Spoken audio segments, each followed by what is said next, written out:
were considering. Okay, thank you, Carol. I'll just take that again. Welcome everyone to today's session. Today's topic is so interesting, and I'm sure you'll find it quite useful and interesting as well. Today, we're looking at creating a positive discipline environment in the classroom, and we're so excited to have you.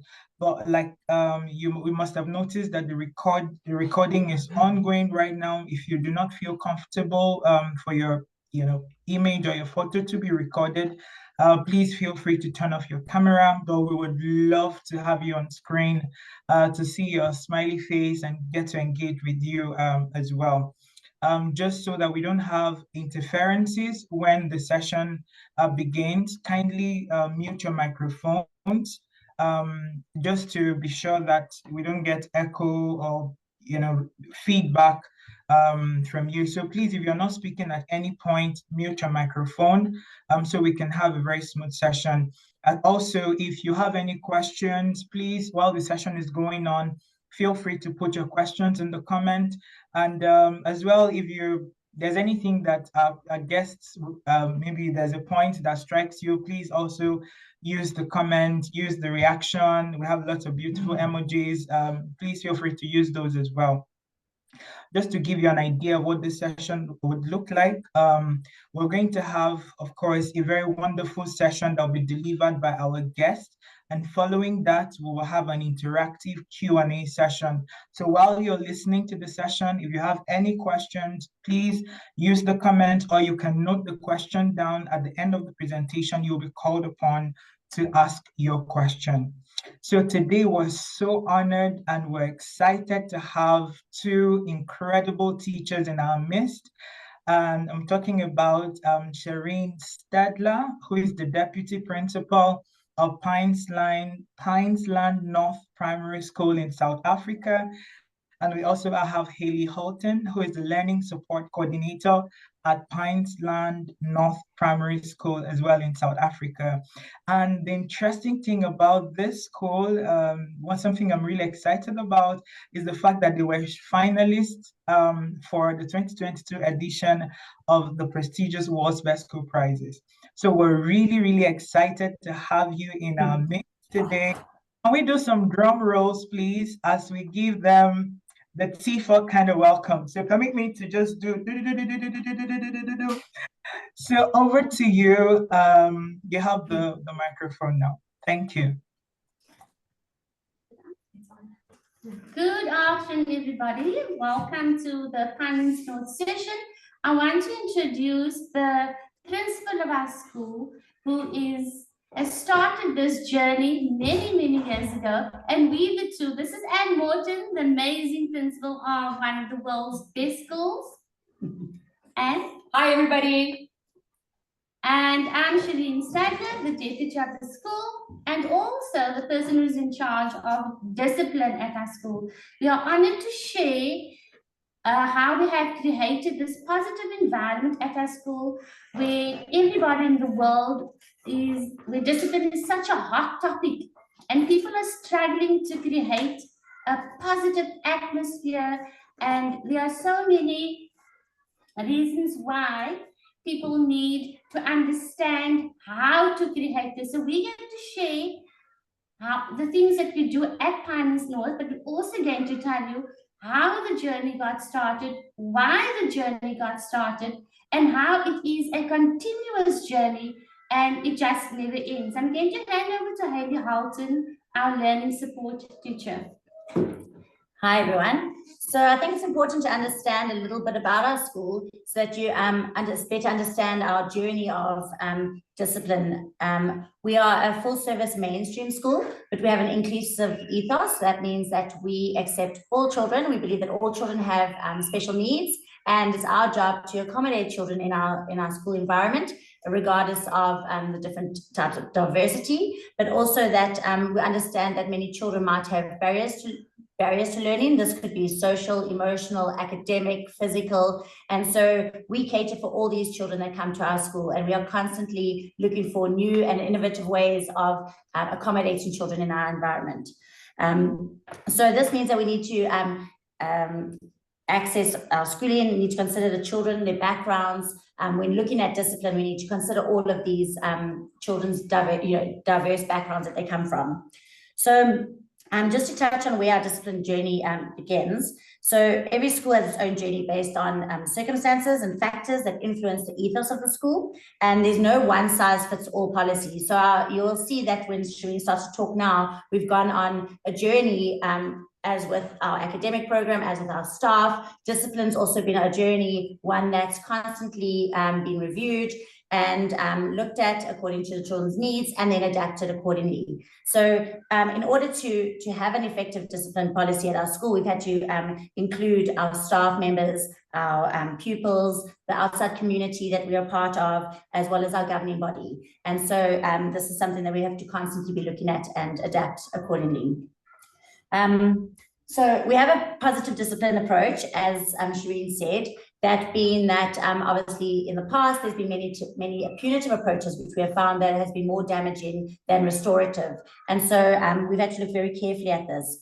We know that all behaviour is communication, and positive discipline is one that encourages children to take responsibility for their actions and understand that their behaviour affects others. And we need the children to understand that, so putting punitive measures in place doesn't achieve this goal. We are focusing on problem solving, and we're allowing the children the opportunity to problem solve and to learn to problem solve, being in a learning environment. And so conflict resolution in our school is seen as positive and not punitive. So we want to build the children up, we want to give them skills and good experiences of how to approach discipline. Behavior, yeah. So we're always looking at what is the cause of a behavior. So again, I say behavior is communication. And so we always need to look and consider the cause and identify that cause and then help the children to overcome that difficulty. So we look at 3 types of discipline. I mean, there's many types, but we narrowed it down to 3 different types. One is preventative discipline. So we look at ways around the school or things in the school that we can put in place to preempt misbehavior or children that are having difficulties. So we want to keep students engaged. And again, we want to teach correct behavior rather than punish negative behavior. So some of the ways we do around, we include this in our school. We have a Caught in the Act program. So we have posters around the school that are challenging the children. Can I catch you in the act of being kind, of being helpful?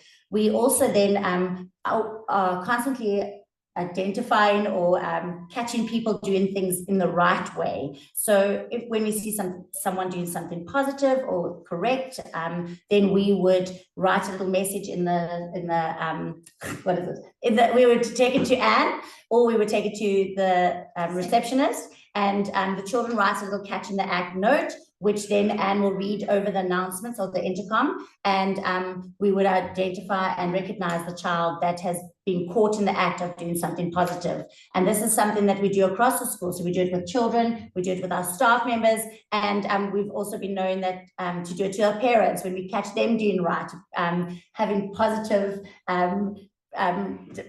conversations with us. We're catching people doing things the right way. Obviously, we're encouraging correct behavior or kind behavior, etc. So that kind of creates an ethos at our school, a positive ethos, because now all children want to do is the right thing.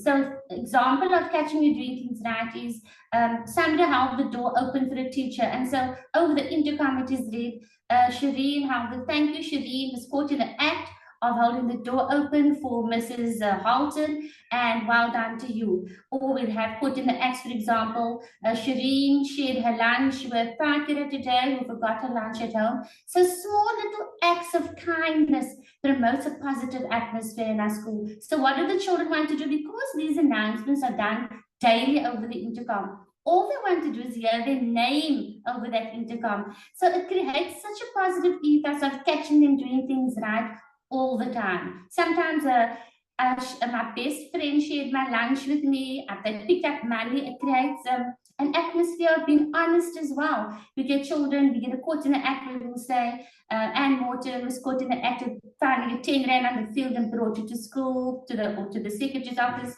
And so thank you for the honesty. And so we kind of have that culture in our classes throughout the day, and it just it does a snowball effect, because now tomorrow somebody else wants their name being called out for catching them doing something good in the act.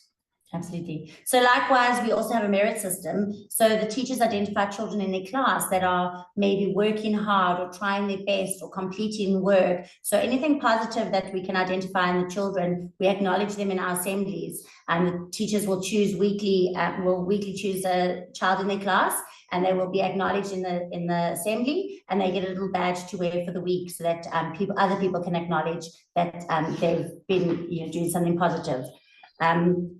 Our assemblies are very much structured around teaching morals, the ethos of the school, positive ways. So we each, as a staff member and as classes, they each have a turn to host an assembly, and then we will either do a little story or a lesson, or the class will do a little play for us. And then in those assemblies, we make use of this time to teach positive behavior, positive habits, morals and values. And so and likewise also in our newsletters to the families. So we are constantly sort of drip feeding positive behaviors, so that our families, our children are all learning the right ways or positive measures to become good citizens, I guess. Then Anne also does principal's letters to the children. She will choose children in pretty much per term that, again, is not the top achievers that are only acknowledged, but children that are trying hard, or we see that they've overcome a barrier that they've been struggling with. And we'll identify them, and Anne will send the family a letter to congratulate them, because we know that also discipline also starts at home. And so we want to acknowledge the family's efforts in putting in correct discipline at home. So this again comes out in positive emails to the families, giving parents, feedback, not just when it's negative, but also when it's positive, so that children can feel, there's a bit of accountability between the school and at home, and that child is acknowledged and praised in both environments. Then we also do things, teachers do it in their classes in terms of positive affirmation, in terms of certificates, stickers, constant words of encouragement, constantly reinforcing the good behavior, the right behavior, the good habits that the children are displaying in the class. And then we also have animals around our school, which has really created a sense of empathy for the children, how to care for other animals and other people. We've got ducks and we've got guinea pigs, and they're very much part of the school environment, which really does create a sense of responsibility for the children and care for one another and working together, team building. So the animals are also used to, when children are having a bit of a challenge in the classes, we kind of make them duck monitors and rabbit monitors, and that kind of gets them on the path to want to do things like show them that we care, and it helps to kind of change the behavior or change the narrative to look at things differently, to try and be kind towards others. So we're doing a bit of an indirect way of saying, don't be unkind. Write out a letter and say, why shouldn't hit somebody, say something unkind. Instead, we nurture it all the time. And so you become a bird monitor. And it sounds a bit silly to say you're a duck monitor, but it is for some child, that is one of the biggest things that they could go home and say to the parents, I've been chosen. And that promotes positive behavior within that child. And you can see the repercussions of that in class. It changes towards like it has an impact on the academics as well. So yeah, the animals around the school is a big thing for Pinesland North. Absolutely.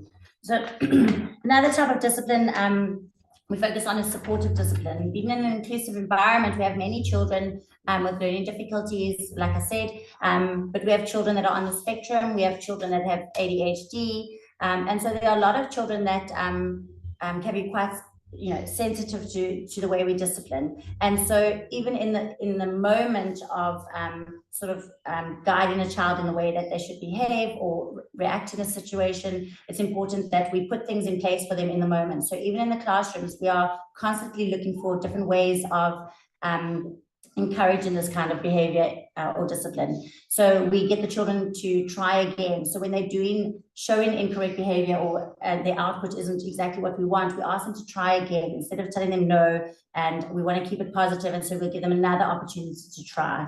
We have individual behavior charts. We have class reward systems. I think it's very much dependent on the class, what the children's needs are. We're very mindful of that. We have peer support, which Shereen will touch on a little bit later. That's become quite a predominant way of discipline in our school. We have regulation breaks, so children that are struggling to concentrate or get bored in class, that maybe needs that will often act out, we would put things in place for them to give them that break that they need, and so that they can help regulate themselves. Again, then this avoids any kind of negative acting out or disruption in the class. We teach them breathing techniques and, again, individual resources. So it's very much looking at each child in the class and seeing what it is that they specifically need to help them get the best out of their learning and to help them in their behavior in the class. So really managing teaching them how to regulate themselves. We have standing desks in our class for those children that can't sit for long periods of time or are movement seeking. We have fidget toys. These are things that we have across the class, across the school in all the classes, and have access to. We have little desks that the children can sit with on the floor, as opposed to sitting at a desk. They can take a table and sit or lie on the carpet. We're very, very mindful that every child's learning will look different, and we want to give them the space to learn in the best way that they can. And of course, we know that when children are bored or when they are not engaged with the lesson, or if they need some kind of sensory regulation, that's when the behavior, is likely to come about, the negative behavior. We have a learning support team where we have, as part of the learning support team, we have an occupational therapist and a speech and language therapist, as well as a counselor, a learning support teacher, and we are constantly available to give support to those children that are needing the extra support, that might need a little bit of intervention to help them regulate themselves, but also to do the best that they can in class. So that extra support will just avoid any kind of negative behavior in the classrooms. We do check-ins and counseling as well. That's I kind of mentioned that now as well. Yeah. So constantly checking that the children are in a good space emotionally also will help help the children. We also have, I'm sorry, I was just thinking now, we also have counseling groups. We do, wherever the need is in the school, we will discuss it as a learning support team, and then we'll work together to put in a program together, whether it be offering a workshop, offering peer group support. We are constantly reassessing, looking at the needs of the children and putting interventions in place. And then lastly, our corrective discipline. So again, this has been a challenge, and it's been a, I think for many schools, and so ours has constantly adapted and changed over the years. And as we know that children have, different needs, we are constantly changing our discipline strategies. So in our school, we have a space that we call Elmer's space, and it's very much it's where the narrative guidance takes place. Shereen's going to elaborate on that. I'm just kind of painting a picture of what our school's about and the spaces in our school, just to give you a picture before Shereen really delves in. But Alma's space is where Anne, our principal, and our deputy head, Shereen, are mainly based in the school. It is a space, it's a classroom on its own, and the children have access to that classroom at any time. So if they are feeling that they are overwhelmed in a classroom with lots of people or sensory overwhelmed, they can go to this space and have a quiet space to learn. If they're needing to talk some difficult emotions through, they can go to this space. There's always teachers that are trained in the narrative counselling that Shereen's going to discuss, that are there to assist the children and support them in whichever their needs may be. Can I just come in here? Absolutely. So we call it the Alma space because for those of you who don't know what Alma is, it's the elephant that is different to the rest of the herd. Please take the time to go and read that story. Our principal, Anne, is passionate about it. And you want to speak about Alma? I know you love that. There are a whole lot of picture books about Elma, an elephant, and it's written by David McKee, who died last year, actually. I think it was 2021 maybe. And he has written a whole lot of books about elephants, and the main story is about Elma, who's a colorful elephant compared to a whole lot of gray elephants. And so it's all about inclusion, being part of the herd, about being colorful is still okay, even though you're different from everybody else. And so that's why we call it Elma space. And so the children who come there, they do sometimes act differently to the rest. And so we're saying to them, it's okay to be different. However, we need to direct that difference and change the narrative to something positive. So when they come to our space, they know that this is what we're going to do. We're all different. We acknowledge that you're different. We accept you for being different, but we need to make a few changes with regard to behavior so that you look through some, you become empathetic towards others, and we change some unkind behavior so that we can create a positive ethos at our schools. Absolutely. So I think what's most important in this type of discipline is that when children have had negative interactions with one another at school or behavior at school, or they're just not coping, it's really important that we are working together closely with the families of the children. The staff need to work together with the families and the child, and you'll see now how that is done with Shereen and our narrative approach. So constant buy-in from the parents and the governing body and the community, all together working together to support the child. And then Shereen's going to talk now about our journey of discipline throughout our school and how we came to narrative therapy. So one of the questions that people often ask is, how long did it take you to create this atmosphere, to create inclusion, to create diversity at your school? And my answer to that is, it never stops. A conscious effort was started, however, in 2007, and that's what you see there in front of you. When we looked around, we saw, yes, we've got a policy that aligns with our departmental policies about, and they have all these different things for discipline. If a child is this offense, this is the consequence. If a child is a third level offense, we need to call in social workers. If a child has a fourth level offense, you call in the police and whatever. We've decided to look at it differently through the eyes of inclusion and understanding that everybody kind of has special needs, and that we have to help these children on a journey and change the narrative. So we do have, I want the schools to know that you must have a policy in place. That is the law. However, what we also need to do is to look at that policy that you have and see how can we adapt that, add things to that, transform things so that we change as things go along. So in 2007, as a staff, we sat down, and what you need to understand, that first slide Hayley mentioned, where does the journey begin? It begins in the mindset of the staff, and everybody needs to be on board.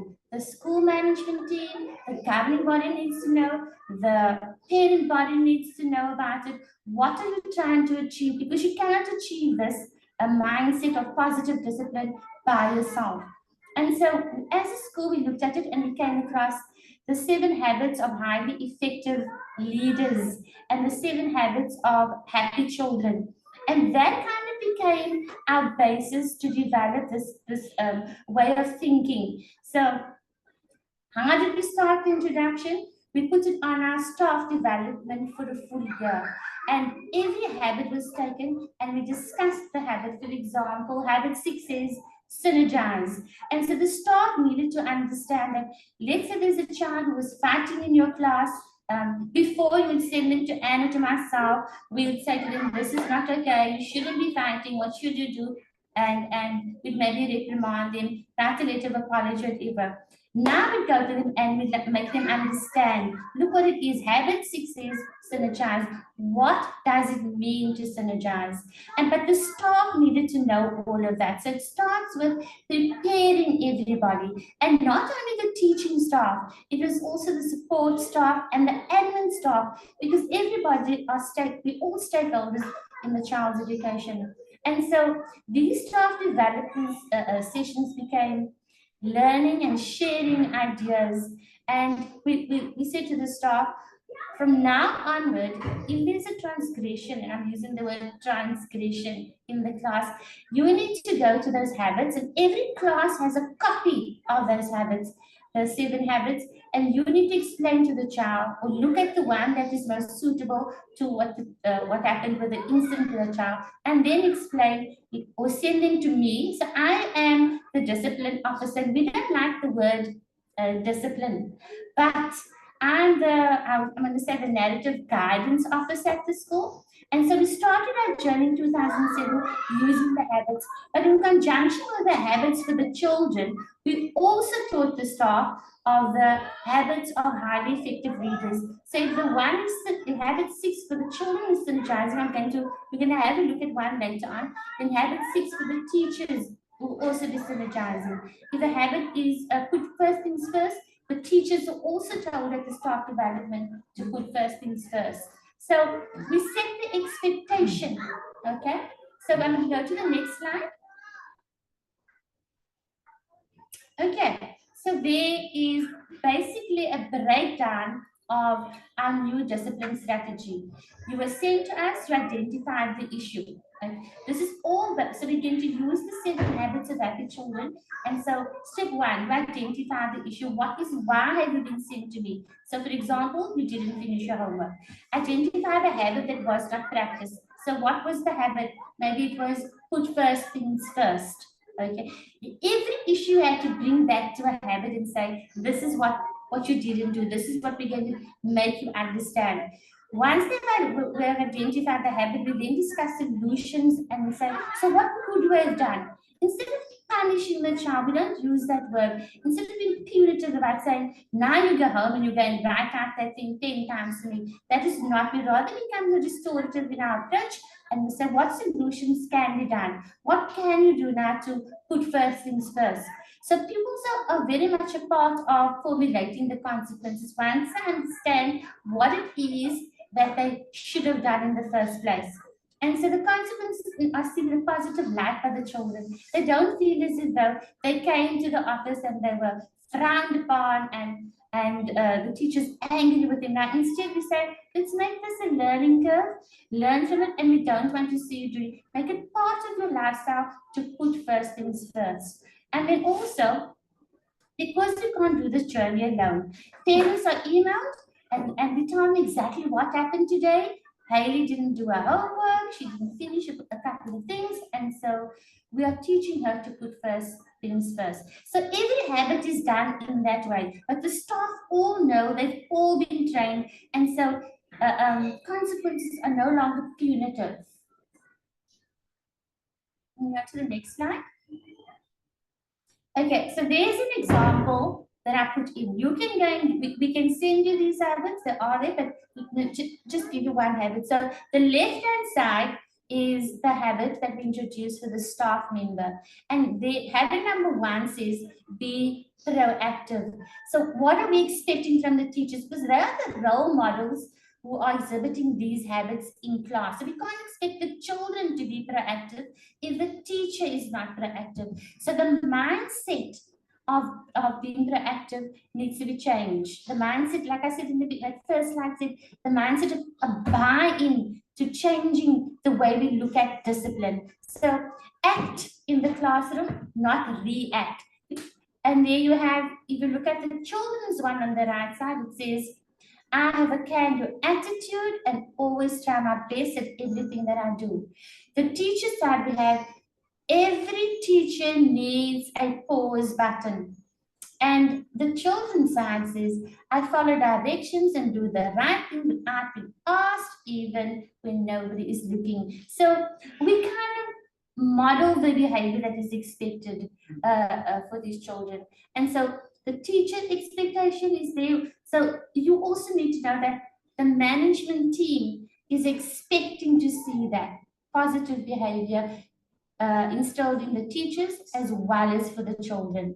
If you look at the last bullet there, it says, be a positive influence on the students' emotional bank account. So we did a staff development not only on the 7 habits for happy children, but also the 7 habits for staff. And when you go through that, you'll see it's actually life-changing to see how you can develop. A habit is something that we do over and over, and it becomes a lifestyle for us. So you can actually look at those habits and see how the journey progresses. I'm going to look at the next one. So after we've instilled the habits of mind, we sat down again, because we're a school that we always on the lookout for what can we do differently, what can we change now. The children were au fait with the habits. They could come to you and say, oh, Mrs. Stadler, I didn't sharpen this sword today. I should have answered in a different way. So it became part of their life. And we said, let's take the journey one step further. So we then introduced in 2014, now look at the date, that was 2007 when we introduced the habits of minds. Did it occur over 1 year? No, we're still speaking about the habits of minds to the children. It's an ongoing journey. It just never stops because you need to, like Haley said earlier, you drip feed it all the time and you reinforce positive behavior throughout. You create the ethos. And so in 2014, as a staff, we sat down and said, what else is out there that we could possibly do to educate our teachers so that the journey of positivity can continue and our teachers can grow and the children can also grow. So our principal contacted narrative therapy, what we call narrative therapists to contact them. And the journey, the mindset there was, again, train everybody. It doesn't work if the principal and I as a discipline officer, if only the two of us are trained. So again, staff development needs to be in place. The complete teaching staff, our teacher assistants, the admin people, the ground staff, the aftercare staff, everybody was trained in narrative therapy. And while we were doing that, we changed the word from discipline to narrative guidance because the word discipline is such a negative connotation to it. And we said, when the children are saying to us and their narrative needs to be changed, let's not say you're going to Mrs. Stadler to be disciplined, but let's say you're going there for guidance. So narrative guidance focus on changing the child's narrative and thickening the positive storyline. So the child came to you and let's say he was fighting. What you need to do is change his story because it's the ones who normally kind of often are fighting with others. There's a kind of a pattern. So we realize that you need to help that child to change the narrative. So when they come to you, you look at the positive side. So what have you done? Tell me other stories that you've done. And they also, I'm good at art, I'm good at playing soccer. And so we focus on the good, but also we say, so let's go back to why you were sent to me. So you were sent to me because you often fighting over the soccer ball during break. I'm using a simple example. But so what do you think about that? How can that be changed? And the child becomes part of that conversation that you have, that story that you have, that is not the expected behavior to fight, to physically fight over something. What can you do next? So we change the way they see things. I'm going to say this again, it's not a quick fix. It's a continuous journey, a continuous change and speaking about things. And they need to get reminders along the way. But the children, the best part of the narrative therapy is that the children become part of the solution. So you don't give the, what do you think, I give the consequence. They will say, you know what I should have done? I should have said, okay, you take the ball for 10 minutes, I take the ball. You think? Win-win. So we still use the habits of mind as part of the narrative to change the children's stories and pick in the positive. Want to add anything to that, Haley? No, that's great. You problem solving together, you including all the parties. Absolutely. Okay. Want to go to the next one? And so, yeah, we'll just go to the next slide. Narrative therapy for us became a collaborative counseling that allowed people to separate themselves from their problems and treat them as experts in their own lives. And this has become, so now we've gone from habits of mind to narrative therapy, and it became narrative discipline. And it's rewriting the children's own story. But they part of the writing their own story. They're part of finding the solutions and saying, hey, I need to do this a different way. So every time the child is out there, before they do that, let's call it a transgression, or before they start fighting, or they think twice about it. Should I be doing it? How could I think win-win? What can be done different? Okay. I also want to just say also, it's also important for the teachers and the staff to realize that children come with a lot of storylines. And so a child that's constantly in conflict with other children, we tend to label them ourselves as being disruptive or being a bully. And so it's really important that we look at the other storylines, because every child has many positives. And so we need to help ourselves also, thicken the positive storylines for the children, and us as teachers continue to look for those and thicken the positive ones.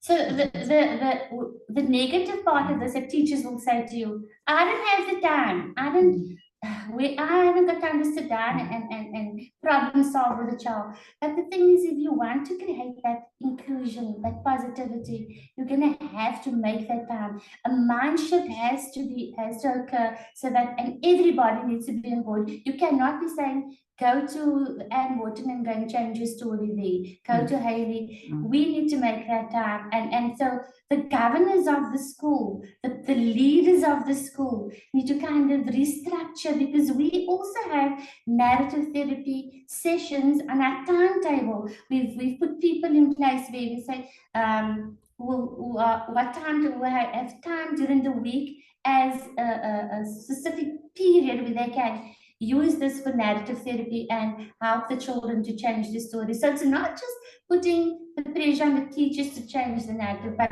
it's a whole school approach, using your timetable and money. So your money perhaps needs to be set aside to get training done, but you can do that without money. You're kind of looking at the habits and getting people to do talks for you, because sometimes the money is also an issue for schools to get narrative therapists in and to pay for that kind of therapy that's needed. You go to the next one. Oh, very good.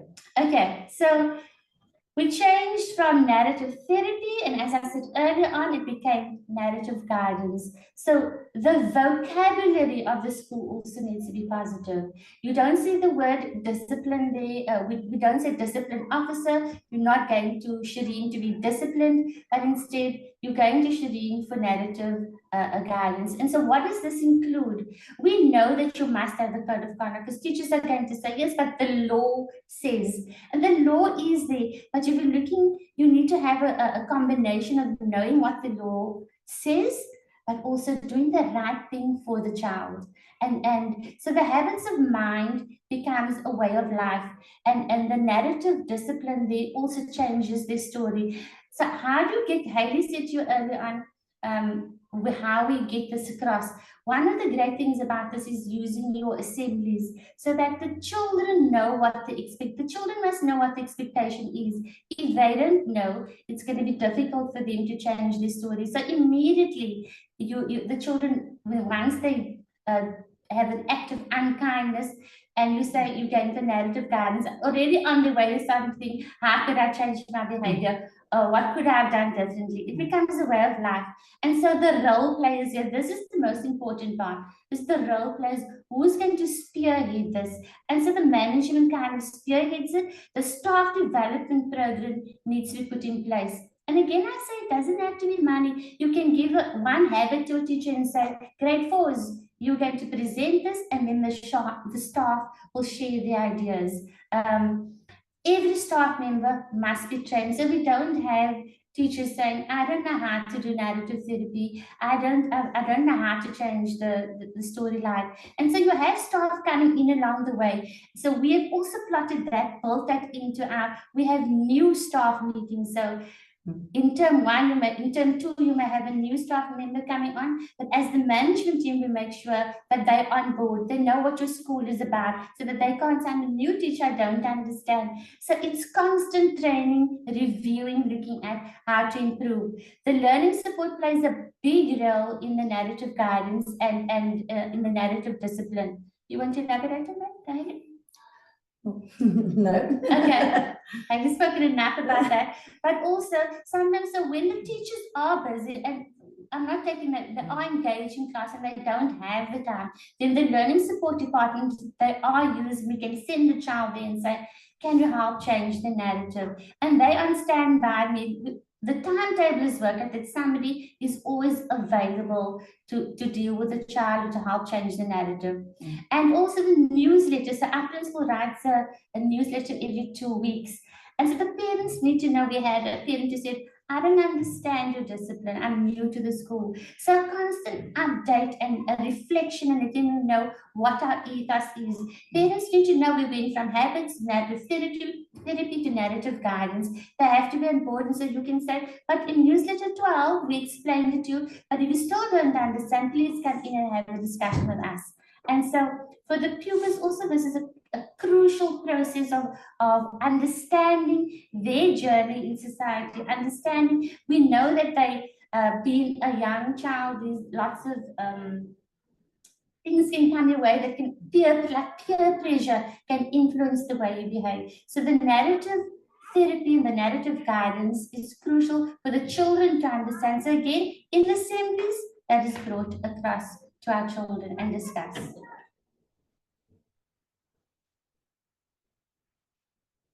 Did the journey stop there? No, it didn't. So, habits of mind, narrative therapy, narrative guidance, and now we are in the year 2022. Okay, that was last year.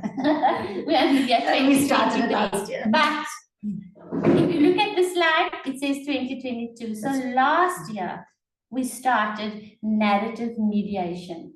The journey didn't end. And so what is it? What is narrative mediation? As a staff, we again said, the habits is working well, but it's continuous.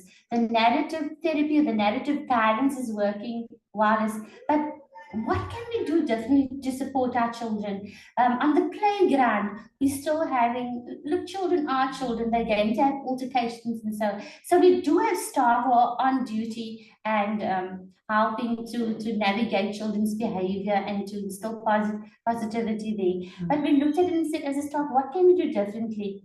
And so what we created was, we took all our grade 6s last year. So we're a school that goes up to grade 7. And so we took our grade 6 children and all our grade 6 staff and some of our grade 7 staff, as well as the learning support department. And we trained them on narrative mediation. What does narrative mediation even mean? So we kind of used the 5 steps to tell the children, you're going to be our eyes and ears, you're going to help with the discipline of the school. And that kind of creates the positivity, because now they feel, they're in charge. They get these little jackets where it says peer mediator. And so we wanted them to go into the next grade with that kind of ethos, is that I'm going to help our school during breaks and create the positivity. So the children, we had, I think we did it over 3 or 4 days, where we had different activities, told them, we taught them what peer mediation is. First, what is mediation? There's a whole process to that, but basically 5 steps that they needed to learn. And these children, when they came to grade 7 this year, they were the ones that we then chose 14 at a time, because we have 14 classes. And so they were allocated different classes. And so they were told, so when the bell rings to break, you put your jacket on there, you go out into the playground and you support those grades and those children. And teachers now was standing back, because when somebody kicked a ball against you, it was no longer the teacher running forward to say, can I help you? Or a fight is starting there. The children were trained in narrative mediation are the ones who went forward and says, what happened here? Did you do it deliberately? What result would you like? The child may say, I just want an apology or whatever. But our children were changed. And so we rotate this 14 every 2 weeks. And it's been done the whole year. And we've seen the positive spin off, because the children are so eager to put on their little orange jackets, and we call the peer mediator. And it helps. They become, we're not only training them for now, but they're becoming problem solvers for life. And remember, the young ones are going to go to high school next year. And so this peer mediation is going to help them develop their character, but also when they get to high school, they're going to mix with other children from other schools, from different backgrounds and so forth. So this is an ongoing process.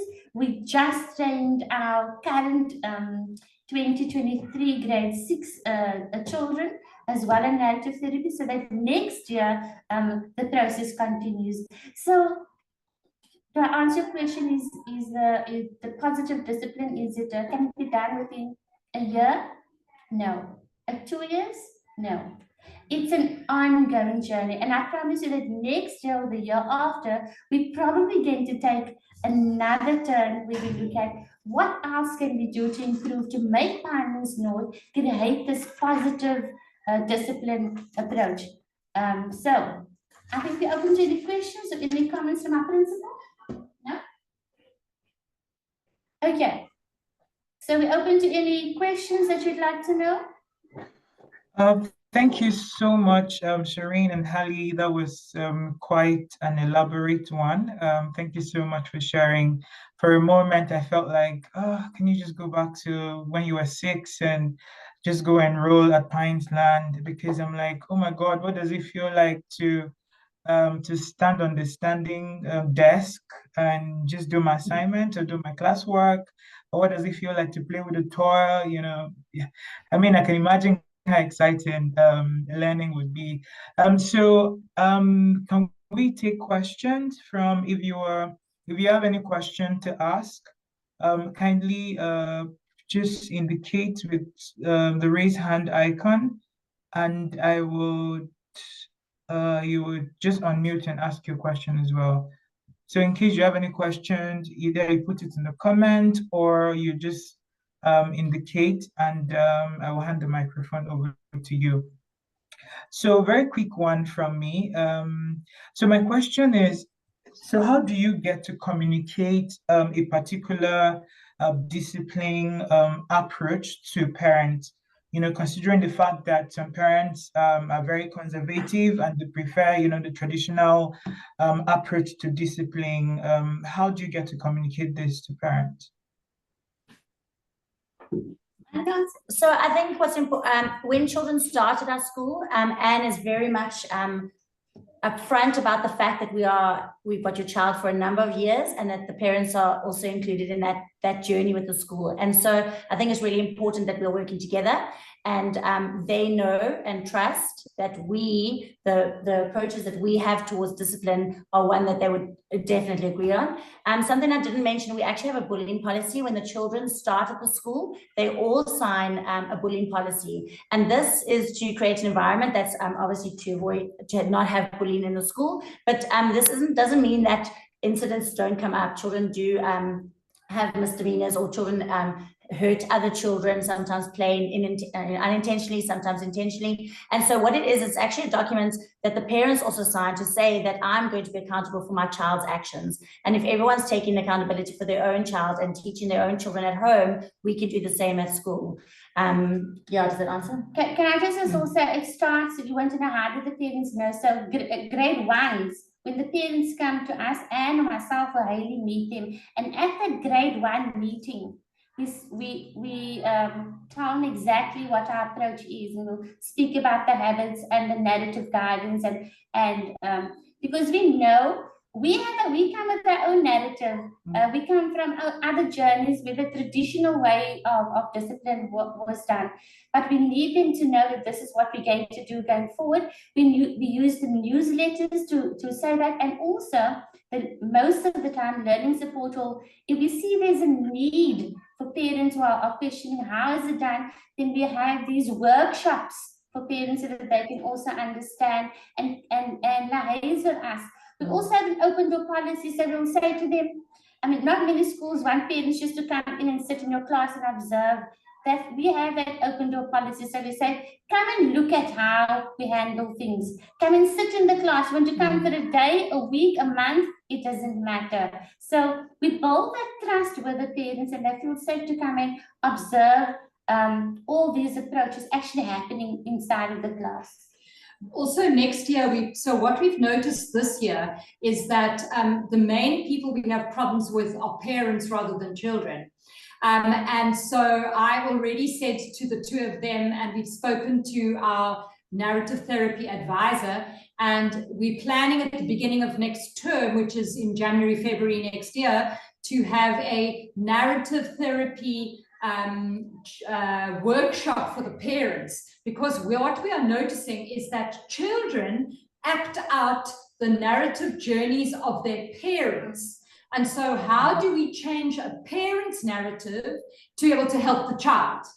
Because a lot of our problems are with the parents and their narrative. So a parent will keep coming to us and saying, my child's being bullied. And the truth of the matter is that the child is not being bullied, but this particular dad, it's usually the dads, the dads will say to us, oh, but when I was a child, I was bullied, and therefore I see this in my child. And meanwhile, it's not evident at school, but the parents' expectation is that the child is going to be bullied because of their journey that they've been through. Amazing. I mean, I'm just blown away by how that you just carried parents through that journey of helping their children to live out their best behavior and to just be the best versions of themselves. It's really commendable, because I see that in a lot of schools, it is the teacher and the student doing their thing. The parents almost do not have an idea what happens in school. They do not know what goes on there. They don't visit the school, so they just don't have an idea of what happens. So a child can go back home and say, oh, my teacher bullied me, or something happened. And then they believe the child more than, whatever the teacher would say, right? So I just love how that there's that synergy between the school, the child, and the parents. Because, I mean, these influences are really very important in the holistic development of a child. So, I mean, that's quite profound. I can see Mike's hand is up. So, Mike, you have a question? Hey, ladies, thank you. Fantastic presentation. I was just, a couple of things struck me. You talked about the use of animals and how you use animals. You mentioned for discipline perspective, but do you use the animals in school? I've seen a few examples of them being used for sort of cell-based work, sort of wellness type work. Do you use them in any other way? And then the second question is about the safe spaces. You touched on safe spaces, but maybe could you just say a little bit more about that? That would be great. All right, we tried to create as many safe spaces around the school as possible. Some safe spaces inside and some outside. So to create a safe space, for instance, in the library, we have couches, we have poofs on the ground, we have cushions that children can line the carpet with. We have little tents that have blankets inside them, and a little door rolls down. So that, I mean, this morning, Shereen and I had a child in Elmer's space who was overwhelmed because we had athletics, and he tends to have behavior issues. So his teacher sent him to us, and in fact, it colored him for a little bit, and then he looked a bit tired, and I said to him, why don't you go into the tent? And he said, does the door of the tent close? I said, yes. So he actually went inside, pulled the door down, and lay down on the blanket. And so for that boy particularly, because he was overwhelmed by the sounds of athletics that was freaking him out, he could come to this quiet, calm space and just lie down. So we had lots of those kinds of spaces. We have a pushing the boulders, pushing boulders out of the way theme to one of our quiet quads. And that's got a little walkway painted on the ground in green. In the duck quad, where all the ducks and the animals are, we've actually got a what do you call that thing? Labyrinth. We have a labyrinth. At the moment, you can't really see the labyrinth because it's got duck poo on it. And there's so many children there all the time. All they want to do is be with the animals. So all our ducks and our chickens are tame.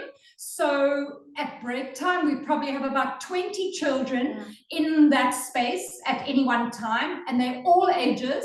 But what is fascinating there, as Shereen was saying earlier, is that the grade 3, so these are 9-year-old children. The 9-year-old children are in charge of that quad. And yesterday, those 9-year-olds were doing systemic assessments for the state. And so they didn't come out to break at the same time as the other children. And all these children, including grade 6s, were standing at the door waiting for the grade 3s so that they could go into the duck pod. And when I went to them, I said to them, what are you doing here? They said, oh, we've got to wait for the duck monitors. So I said, well, the duck monitors aren't coming today because they're writing tests. Oh, all right, we'll come back tomorrow then.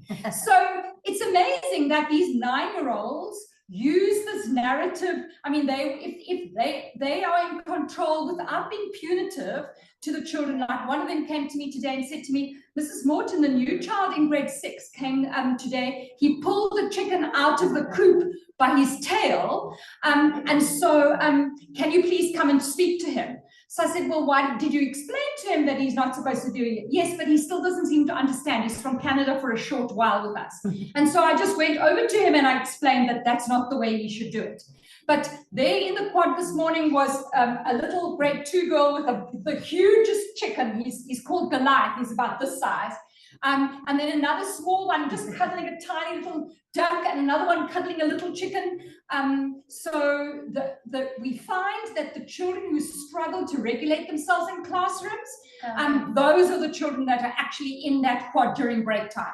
Because holding a chicken in your hand and stroking the chicken, all that feathers and the textures, or the bun, yeah, exactly, that fur makes you suddenly just de-stress. So it's a mindful moment for you, so that if you can go back to classroom and then an hour and a half later you can go back and hold the chicken again. So that quad is also sometimes when children are a bit disruptive in class, and that they'll send the child to the duck quad, send us a message, and so we'll just give them, take your time, sit there, just gather your thoughts. That's a safe space for them. Our space. While Anna and I are having meetings in our space, a child will walk in and will say, my class is too noisy, I'm coming to sit here, and there are desks in our space. They come and sit there, they work. We go on chatting and doing our own thing and our planning, and we're on our laptops. And before we look, the child gets up and says, I'm going back now. So they learn to, it's such a safe space created there for them. You heard Anne say quiet quad. So we have, because we're an inclusive school, we have children who have sensory issues, or I don't know what issues, but anxiety. So there's a part of our school during break where you can just go and sit with your lunch quietly, with no noise, no ball games happening in the class, on the quad there. It's just a space to regulate yourself. So we try and create that all over the school. And then also in aftercare, we've got an aftercare at our school, and some children, grade 5 children about 5 years ago, decided that aftercare was far too noisy for them. So they asked if they could have a piece of garden. And so they've taken a piece of garden and they've created it into Nelson Mandela. So it's called the Mandela Peace Garden. And so they've planted plants and they've put little fairies and little frogs. And so they've made it like a little children's garden, and they've put benches there. And so there's a piece of aftercare now where children can also regulate themselves if they need to. What was the other part of the question? It was safe spaces and? Mike, you asked the first part. Animals. No, animals. No, there was a part before that, Mark. I was asking about animals. We've talked about the animals, so thank you. Okay. Thank you, ladies. I'll hand back to Daniel. I think we probably need to start looking to wrap up, but I think we could talk about animals and safe spaces and all your wonderful stories all day. I know I could. Go on, Daniel. Yeah, thank you so much. I was just telling Carol in the comment that I think my childhood, I missed it. So I need to go back to I need to get back to being a child so I can find my way to Pineland Primary School, because I mean, it just sounds really interesting and fun. And then to hear teachers that are just committed to this course, I mean, it's so refreshing. Thank you so much for sharing. I'm sure that everyone on this call is just blown away by the amount of work that you're doing in your school to ensure that your kids learn regardless of their learning abilities and their unique makeup. So thank you so much for sharing. We're really excited, and we cannot wait to have you again and again and again to just share about the amazing things you're doing in your school. So thank you very much for sharing with Can I us. just interrupt and say that the people who are on the call, if you're ever in South Africa, in Cape Town, please come and visit us. We are easy to find. You'll be able to find us on the website, find telephone numbers. We love having visitors from overseas. Oh my God. I think I just got my free visa to come to South Africa. So thank you so much for the invitation. I'm sure I'll visit your school very, very soon. It's just a few hours flight from Nigeria. So I'm looking forward to visiting your school soon. So thank you so much for sharing. Okay. I thoroughly enjoyed your presentation and the amazing work that you're doing in your school. Before we wrap up this session, just to give you a quick reminder, just to do that reminder, we're having another spotlight session on Tuesday, the 31st of October, and we'll be looking at the topic promoting holistic wellness. And we're looking at insights from another amazing school that I don't want to try to pronounce the name. It's a very strong Spanish name. So let's leave it at that. But you get the notification in the app. If you go to the events section of our app, you'll be able to see all the details there. So please join us again on Tuesday, 31st of October. As we have another insightful conversation with other amazing teachers as well. And the time is 12 p.m. GMT.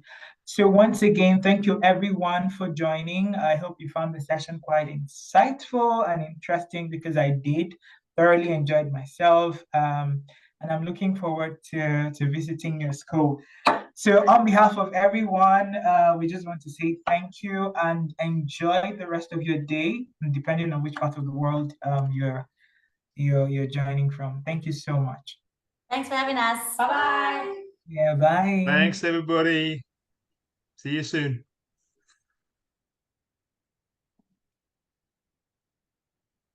Get the recording.